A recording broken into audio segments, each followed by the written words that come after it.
I don't use that expression very much. It's just a silly, stupid expression that people say when things are balls. Aside from killing them for, you know, human sport, we can also kill them for Zora sport by reflecting their rocks at them, as he's going to be a dick and throw me back in the water. Alright, now this guy on the other hand, how's it going? Mr. Bombchu, you wanna stop being a little maverick there and get out from your hiding spot? No. The second I move, don't you even. I'm watching. Oh shit, there he goes. Okay, he's become a maverick. Okay, run. Okay. Oh Jesus, there he goes. I didn't think he would be able to do that. Okay, so let's use our small key and get out of here. Because check it out, we have one of the craziest phenomenons ever conceived in a Zelda game in this very room. Now you see this guy. We've seen this asshole before, the green chew jelly. And if Tattle would be so kind as to reiterate, it's nothing to be afraid of. It usually has something in its stomach. All right, it's a green choo-choo. It'll have, you know, green magic potions inside of its stomach. But over here, we have ourselves, ladies and gentlemen, a yellow choo-choo. These guys have naturally occurring arrows being conceived inside of their bodies. Okay, this could not have been a more convenient turn of events for Link in any circumstance, especially considering we're going to need both magic and ice. Sorry, magic and arrows in order to beat this next asshole over here.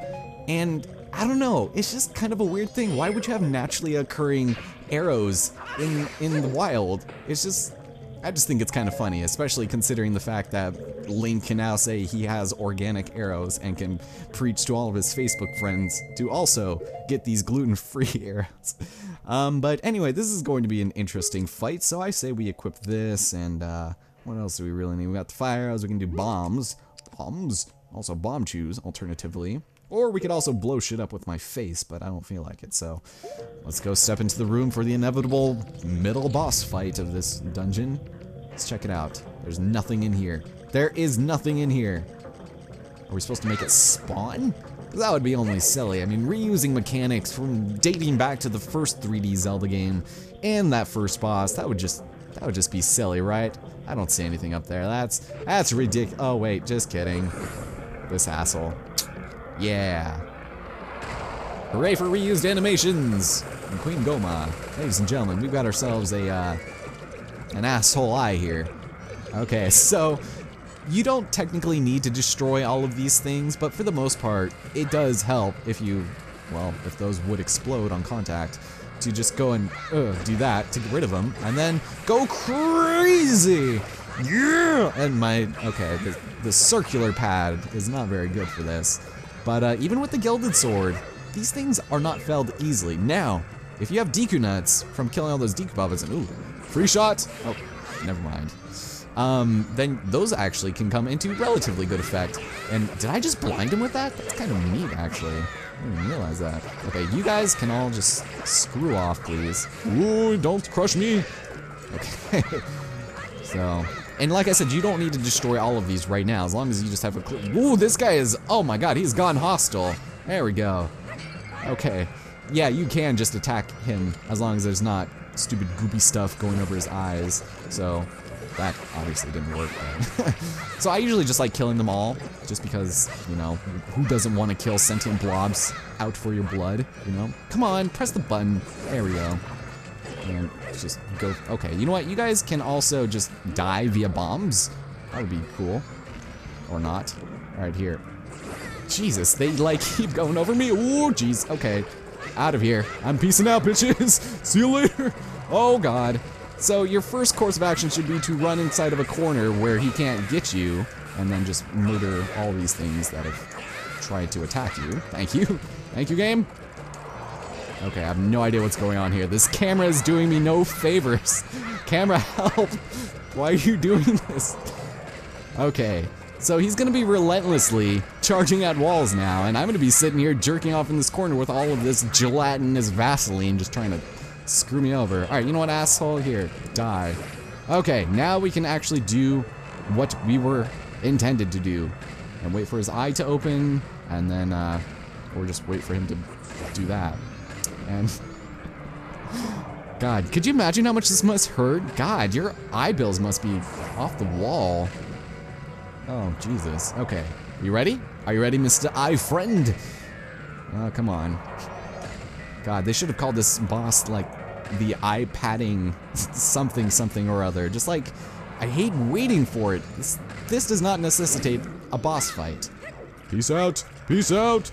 Is it right here? I don't think it's right there. But it might have been. Oh, hey, I did it! How does one get this one but not the one with the Zora? I don't know. Oh boy. So can you guys guess what we could have possibly have earned from this fight? The item that we deserve in the third dungeon, we get our third incarnation of the arrow. The ice arrow.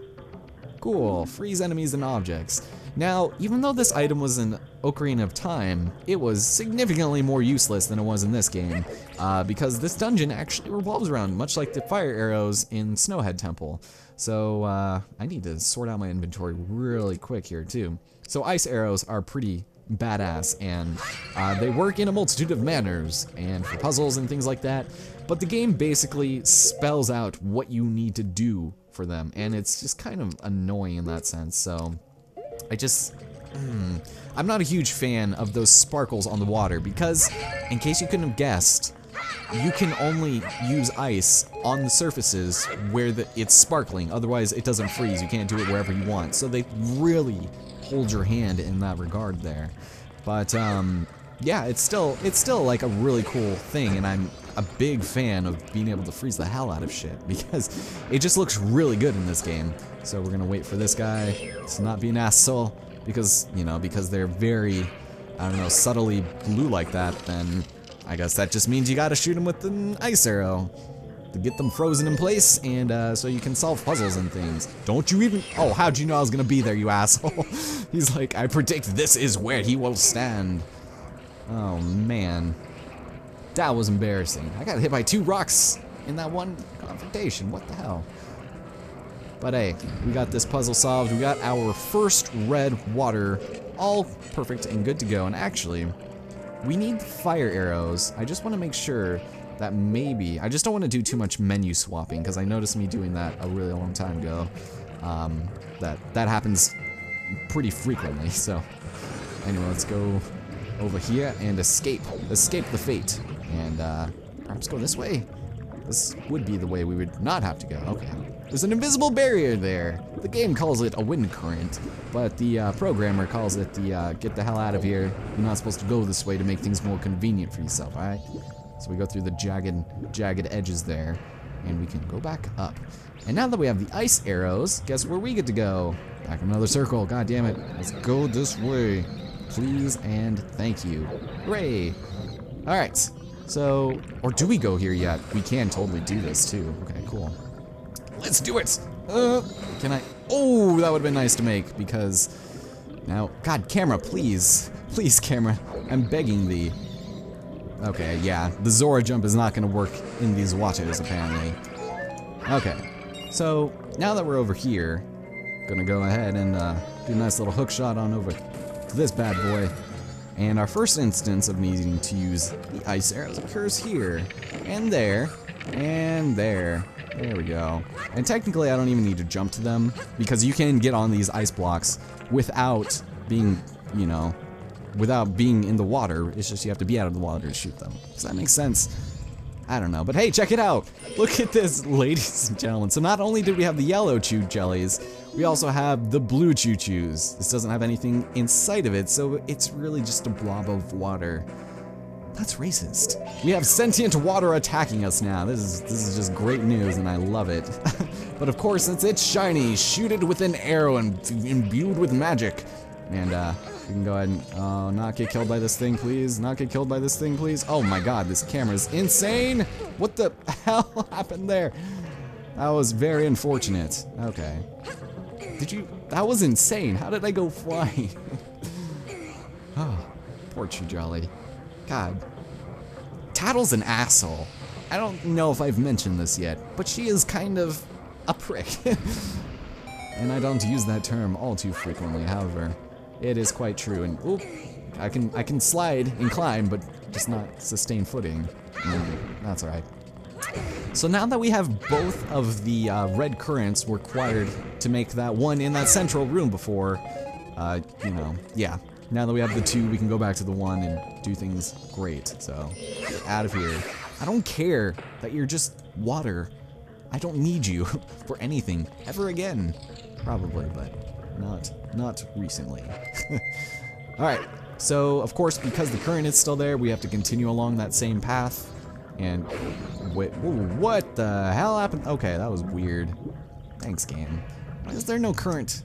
Well, I guess that's a silly question. But, alright, let's see if we can do this. Whoop, there we go. God, I hate how you have to use the magic to jump out of the water. It's like, hey, asshole. Also, here, let me show you the horrifying, horrific, just like, what? The weird-ass thing that these Dekubabas do if you step on their thing. They're like, oh, this one didn't eat me. Is it because I'm not a small child? Well, sir, we can alleviate that by way of magic. It's just like, oh, no, maybe it just does that. Okay, that's still terrifying as hell. I will, like, I did that on accident. I was like, holy shit, what the hell just happened? And I can't freeze him. Never mind, I can do that.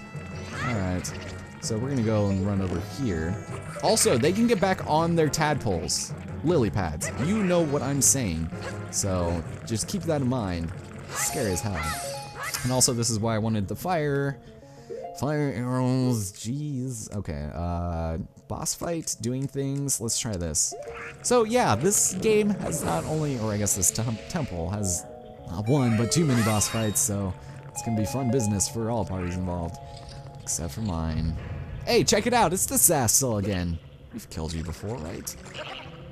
No. His mouth had a very unfortunate incident regarding something with purple slushies.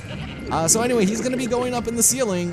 Careful, because this thing will kill the hell out of you. It's actually, look at this. Okay, this is such a cool effect in 3D. It like blew my mind, and I really like it. It's like bizarre.